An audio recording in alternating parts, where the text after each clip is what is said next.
Joining us on the Wake Up Call this morning, it is Shawn Henry. He was the former Executive Assistant Director of the Criminal Cyber Response and Services Branch of the FBI, and over the course of years was the Chief of the Computer Investigations Unit in the National Infrastructure Protection Center. Now he is, I guess you could kind of say you're a plank holder in an organization called CrowdStrike. Would that be a good description, Shawn?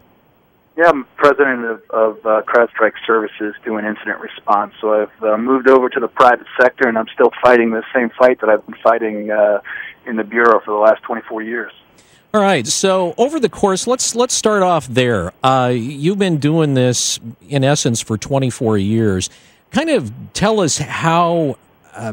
if you will, cyber hackers, cyber terrorists, and the like, how things have changed since you first started doing what you do to this point in history. Yep. So I started in the Bureau 24 years ago, but focused on cyber specifically since 1999. When I started back then, we really were looking at a lot of hacking or website defacements that was being done primarily by teenagers, people who were really not necessarily looking to steal data, but they were looking to kind of ingratiate themselves with their peers, gain some notoriety and the like.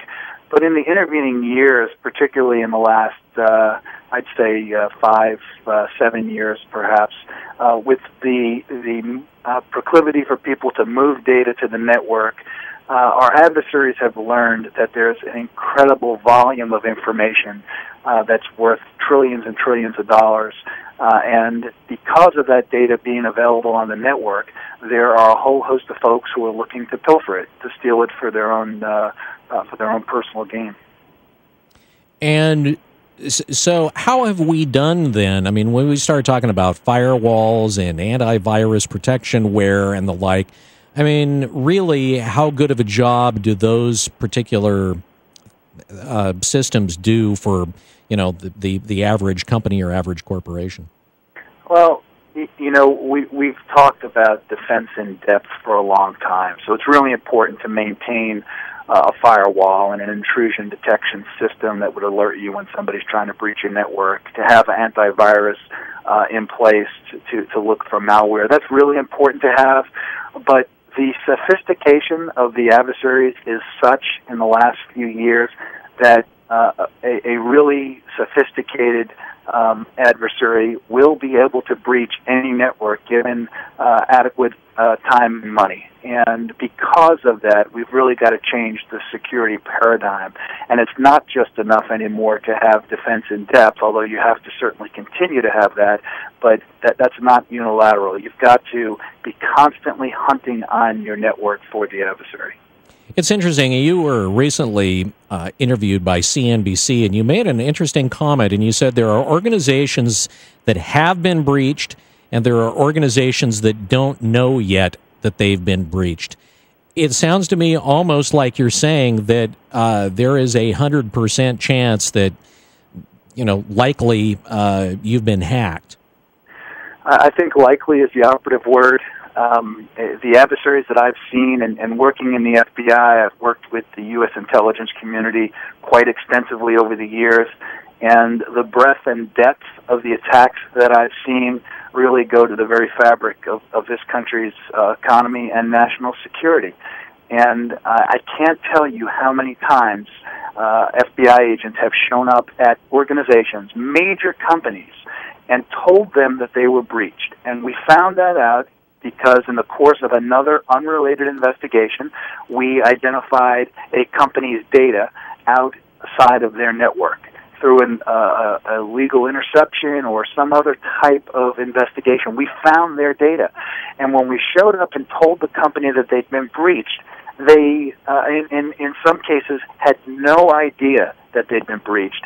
And in certain cases, it had been a period of months that they'd been breached and they didn't know about it. And in a couple of instances, it had been years that their network had been breached and they did not know about it. And that says an awful lot about the capability of the adversaries and about the full understanding of the private sector about how significant this threat is. When you say major corporations, can we include in that potentially banks? Without a doubt. The financial services sector is a sector that has been the subject of attacks for a long, long time by organized criminal groups, primarily operating out of Eastern Europe. That's actually a sector that really gets it, I think. They understand, and there's a couple of consortiums within the financial services sector, the FSISAC, for example, that works together in collaboration with banks around the country and actually around the world. And they do, compared to some other sectors, have a better sense and understanding as to what this threat is. What about smaller businesses? And I'm talking mom and pops, or those businesses that have 150 employees, something like that. I mean, are they targets as well, or mostly are these folks going after big name targets? No, absolutely they are targets. Any network connected to the internet is a potential target.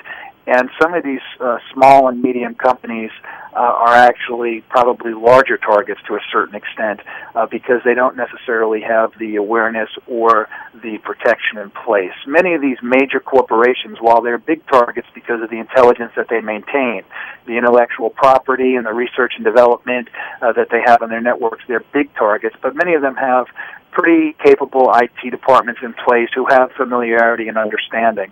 But some of these smaller businesses that you're referring to, they don't necessarily have that capability. In my current position at CrowdStrike, I've responded to a number of incidents recently where companies really have not been able to protect themselves, and some of that is because they don't necessarily have that full, broad IT staff because of the nature of their business.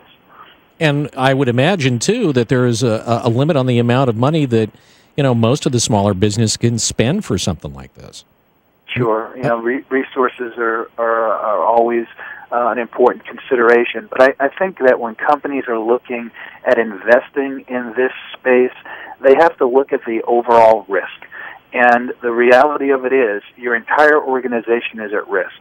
Everything a company does is maintained online, or it's data that is transmitted online electronically, and all of that data is accessible. Not only can an adversary steal that data so that you lose the confidentiality of all your communications and of all of your corporate byproducts, but they also can change the integrity of the data, they can manipulate it, or they can actually destroy the data. So when you start to look at what the real risk is to your organization, that potentially all your corporate communications, all of your corporate research and development that you've been doing for many years, if you look at that as all being at risk, then I think that the investment into protecting that data starts to become, put in a much better perspective. Shawn, it's surprising. And by the way, Shawn Henry is our guest. He's the president of CrowdStrike, formerly with the FBI. It surprises me that a lot of these very important things, infrastructure things, are even accessible via online. It would seem like the smart thing to do, particularly, after the virus that hit the, Iranian nuclear research facility. Really, I can't imagine why any of that stuff would be online and why it's not a closed system. It amazes me. Yep, no, it's a great point. I think that one of the security practices is deciding what actually needs to go online. I think that sometimes people invest in their infrastructure and they see a need to push their information out so that it is accessible and that people can share in it.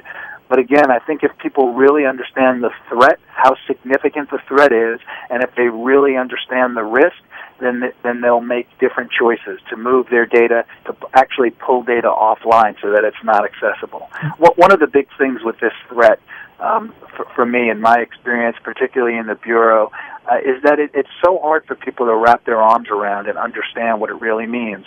If I were to tell somebody that there was a bomb in the middle of their office space, the entire organization would clear out in a matter of minutes, because everybody knows what it looks like when a bomb goes off. They've seen the carnage on television, right. They've seen the newsreel, and everybody would run out of that space. But when I tell people that there's somebody likely inside their computer system, they kind of look at you with a quizzical look.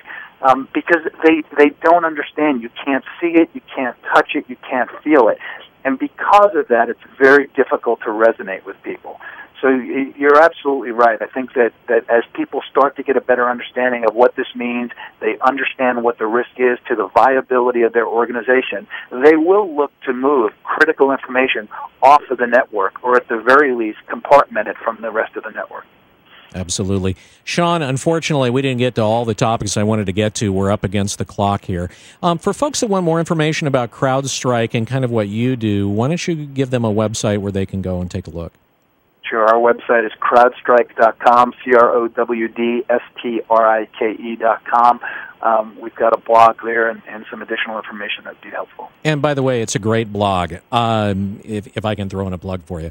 Hey, can we have you back on in the future? I'd like to talk a little bit more about some of the ways that these people are getting into the systems and the like, some things that we didn't get to. Would you be willing to come on and talk about it at a later date? Absolutely. Love to do it. All right, Shawn.